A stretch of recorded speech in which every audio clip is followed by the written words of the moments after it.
நண்பர்களே, இந்த வீடியோவில் நம்ம எதை பற்றி பார்க்க போகிறோம் பார்த்தீங்கன்னா, பால்சன் டிராவல்ஸ் பஸ்ஸோட ரிவ்யூ தான் நம்ம பார்க்க போகிறோம். இந்த பஸ் பார்த்தீங்கன்னா தென்காசி டு சென்னை, சென்னை டு தென்காசி வந்து போகுது. நம்ம வந்து இந்த பஸ்ஸில் வந்து கடையநல்லூரில் போர்ட் ஆனோம். நம்ம போர்ட் ஆகும்போது 9:45 டைமிங் பார்த்தீங்கன்னா கரெக்டாக அக்யூரேட்டாக அந்த டைமுக்கு வந்து வந்துடுச்சு. உள்ளே நம்ம போர்ட் ஆனதுக்கு உடனே பார்த்தீங்கன்னா அவங்களுக்கு வந்து வாட்டர் பாட்டில் வந்து ப்ரொவைட் பண்ணாங்க. பஸ்ஸோட ஆம்பியன்ஸ் வந்து ரொம்பவே வேறு லெவலாக இருந்துச்சுங்க. பார்த்தீங்கன்னா பிளாங்கெட்டாக இருக்கட்டும், அப்புறம் பில்லோ, அப்புறம் வந்து நம்ம அந்த ஸ்லீப்பிங் பெட், அப்புறம் பார்த்திங்கன்னா உங்களுக்கு வந்து ஸ்பெசிஃபிக்காக என்ன ப்ரொவைட் பண்ணாங்கன்னா உங்களுக்கு வந்து பேக் ரெஸ்ட்டு வந்து நம்ம கொடுத்துருந்தாங்க. இந்த மாதிரி பேக் ரெஸ்ட் வந்து நம்ம எந்த பஸ்லேயுமே பார்த்ததில்ல, அதை முதன் முறையாக வந்து இது பார்க்குறேன். அப்புறம் பார்த்திங்கன்னா செப்பரேட் சார்ஜிங் பாயிண்ட் வந்து கொடுக்குறாங்க. அப்புறம் மொபைல் வைக்கிறதுக்கு ஒன்று ஒரு அந்த பிளேஸு எல்லாமே வந்து பக்காவாக இருக்குது. ஏசி பக்காவாக இருந்துச்சு, எந்த கம்ப்ளைண்ட்டுமே இல்லைங்க.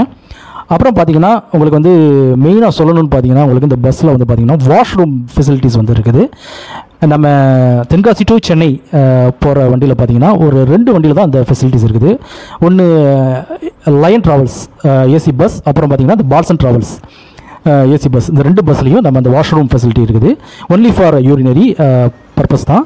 பார்த்திங்கன்னா பக்காவாக மெயின்டைன் பண்ணுறாங்க நண்பர்களே. நம்ம செக் பண்ணோம், நம்மளும் இப்போ இது பார்த்தோம், ரொம்பவே பக்காவாக மெயின்டைன் பண்ணுறாங்க. நீங்கள் வந்து ஃபேமிலியாக நீங்கள் சென்னை வரணும், இல்லாட்டி சென்னையிலேருந்து நீங்கள் தென்காசி போகணும் அப்படின்னு ட்ரை பண்ணிங்கன்னா மறக்காமல் அந்த பஸ்ஸில் ட்ரை பண்ணி பாருங்கள் நண்பர்களே. வீடியோ பிடிச்சிருந்தா லைக் பண்ணுங்கள், ஷேர் பண்ணுங்கள், கமெண்ட் பண்ணுங்கள். மற்ற வீடியோவில் சந்திக்கலாம். ஆண்கள் மற்றும் பெண்களுக்கான சிறந்த ஆடைகள் பிக் பாஸ் கலெக்ஷன்.